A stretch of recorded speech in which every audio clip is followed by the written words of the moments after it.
अगर आपके सामने दो ऑप्शंस हो, पहला ऑप्शन जिसमें कि पानी का जो नल है उसमें से पानी कम प्रेशर के साथ आएगा और दूसरा ऑप्शन जिसमें कि पानी का प्रेशर बहुत ही तेजी के साथ आएगा, तो आप कौन से ऑप्शन की तरफ जाना ज्यादा पसंद करोगे? जाहिर सी बात है आप दूसरे ऑप्शन की तरफ जाना ज्यादा पसंद करोगे। हर कोई चाहता है कि पानी के नलों में प्रेशर अच्छे तरीके से आए। अक्सर ही ऐसा देखा जाता है जब प्लम्बिंग का काम कंप्लीट हो जाता है तो शुरुआती वक्त में नलों में पानी का प्रेशर बहुत ही तेजी के साथ होता है, पर जैसे ही कुछ दिन बीत जाते हैं तो नलों में पानी का प्रेशर धीरे धीरे करके कम होने लगता है और आगे चल के बहुत ही कम हो जाता है। तो इसी चीज के बारे में हम आज की वीडियो में जानकारी लेंगे कि आखिर नलों में पानी का प्रेशर क्यों कम होता है और ऐसी कौन सी चीजें होती है जिनकी मदद से आप अपने नलों के पानी का प्रेशर बढ़ा सकते हो। तो इन्हीं इंपॉर्टेंट पॉइंट को जानने के लिए वीडियो को पूरा जरूर देखें। चैनल पे अगर आप लोग नए आए हो तो चैनल को जरूर सब्सक्राइब कीजिए। तो जैसा कि आप अगले वीडियो में देख सकते हो, यहाँ पर जो नल है उसमें पानी का प्रेशर बहुत ही कम आ रहा है। तो यहाँ पर पहला स्टेप ये आ जाता है कि आपको बाकी नलों का भी प्रेशर चेक कर लेना चाहिए। अगर बाकी नलों का प्रेशर भी कम आ रहा है इसका मतलब यह है कि पाइपलाइन में कुछ गड़बड़ हो सकती है। अब ऐसा मान के चलते हैं कि बाकी नलों में पानी का प्रेशर आ रहा है पर सिर्फ एक या फिर दो नलों में पानी का प्रेशर नहीं आ रहा है, तो ऐसे वक्त में आ जाता है स्टेप नंबर 2।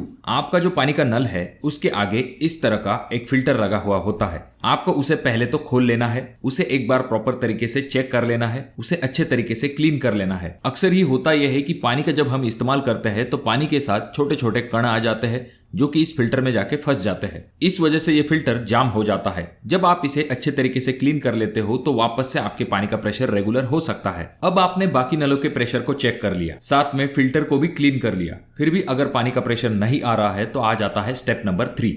अब स्टेप नंबर 3 में आपको क्या करना है, आपकी जो पानी की मेन लाइन है उसे वॉल की मदद से बंद कर देना है। उसके बाद में इस तरह का एक पाइप रेंज आता है, उसकी मदद से आपको नल को खोल देना है। जब आप नल को खोल देते हैं तो आपको ये जरूर दिखाई देगा कि जहां से नल के अंदर पानी जाता है तो वहां पर कुछ कचरा अगर फंसा हुआ है तो उसे अच्छे से क्लीन कर लीजिए। वहीं पर आपकी बहुत सारी दिक्कत जो है वो कम हो जाएगी। अगर वहां पर कचरा जमा नहीं है तो आपको स्पिंडल को भी चेक करके देख लेना चाहिए। आपके पानी का जो नल है उसके अंदर इस तरह का एक स्पिंडल होता है। अक्सर इस स्पिंडल के अंदर कचरा जाके जमा हो जाता है जिस वजह से पानी का प्रेशर कम आता है। खास करके जो सिरेमिक डिस्क होती है उसके इर्द गिर्द कचरा जाके जमा हो जाता है जिस वजह से पानी जल्दी अंदर नहीं आ पाता। और अगर आपके नल का स्पिंडल प्रॉपर तरीके से काम नहीं करता है तो आप उसे चेंज कर सकते हो। स्पिंडल को प्रॉपर तरीके से क्लीन करने के बाद आप वापस से नल को फिक्स कीजिए। जब आप इन चीजों को सही तरीके से करोगे तो आपको पानी का प्रेशर बहुत ही अच्छा मिलेगा। अब दोस्तों ये तो हो गई नलों की बात। जहां तक बात आती है आपकी पाइपिंग की या फिर प्लम्बिंग की, तो वहां पर भी कुछ इंपॉर्टेंट पॉइंट होते हैं जिनके तरफ आपको ध्यान देना चाहिए। जैसे कि आपको पता होगा,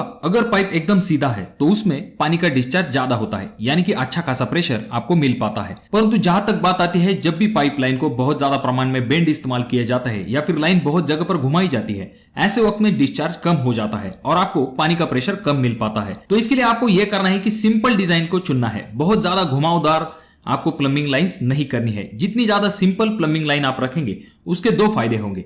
एक तो पहली चीज आपको अच्छा खासा प्रेशर मिल पाएगा, दूसरी चीज ये हो जाती है कि आपको खर्च भी कम आएगा। अब अगला पॉइंट आ जाता है जो कि है टंकी के हाइट के रिलेटेड। अगर पॉसिबल है ऐसे वक्त में आप अपने जीने का जो टावर है उसके ऊपर टंकी को रखेंगे तो आपको ज्यादा प्रेशर मिल पाएगा। अगला पॉइंट आ जाता है जो कि है पाइप के साइज के रिलेटेड। जो आपका मेन आउटलेट होगा उसका साइज आपको 2 इंच या फिर 1.5 इंच के आसपास रखना है। अगर आप उसका साइज छोटा रखेंगे ऐसे वक्त में डिस्चार्ज कम होगा जिससे कि आपको प्रेशर भी कम मिलेगा। तो जितना बड़ा पाइप होगा उतना ज्यादा डिस्चार्ज होगा। तो इस वजह से मेन आउटलेट का जो साइज है वो आपको बड़ा रखना है। उसके बाद आपकी जो मेन पाइपलाइन टर्न होती है नीचे की तरफ, वहीं पर आपको एग्जैक्टली एयर पाइप देना है, क्योंकि वहीं पर आपके एयर पॉकेट जो है वो बन जाते हैं जिस वजह से क्रॉस सेक्शनल एरिया जो है पानी का वो कम होता है, परिणाम स्वरूप डिस्चार्ज कम होता है और आगे चल के आपको प्रेशर भी कम मिल पाता है। तो अगर आप इस जगह पर एयर पाइप डालते हैं तो एयर यहाँ पर नहीं रुकेगी और आपको अच्छा खासा प्रेशर जो है वो मिल पाएगा। जब हम टंकी के आउटलेट के लिए टंकी के नीचे होल करते हैं तो ऐसे समय में हमें इस चीज की तरफ ध्यान देना है कि होल जो है बहुत ज्यादा नीचे की तरफ नहीं होना चाहिए। टंकी के बॉटम से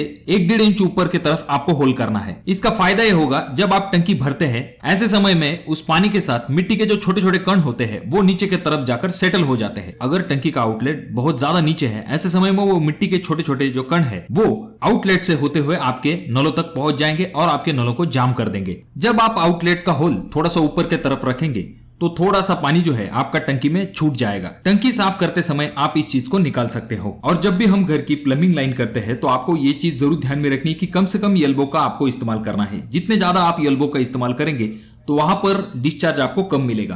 तो इसके लिए आपके सामने विकल्प होता है 45 डिग्री का बेंड या फिर लॉन्ग बेंड का अगर आप इस्तेमाल करेंगे तो डिस्चार्ज आपको ज्यादा मिल पाएगा, जिसकी वजह से आपको प्रेशर भी ज्यादा मिलेगा। अब जितना बड़ा पाइप होगा उतना ज्यादा डिस्चार्ज मिलेगा, पर हर बार आपको एक ही साइज का पाइप नहीं रखना होता है। जहां पर बात आती है बड़ी बिल्डिंग्स होती है तो वहां पर हमें लाइन जो है उसे रिड्यूस करना पड़ता है। तो ऐसे वक्त में हम इस्तेमाल करते हैं रिड्यूसर का। और रिड्यूसर का इस्तेमाल करने से पहले आपको टी का इस्तेमाल करना चाहिए, जिससे कि यूनिफॉर्म फ्लो जो है वो मेंटेन हो सके।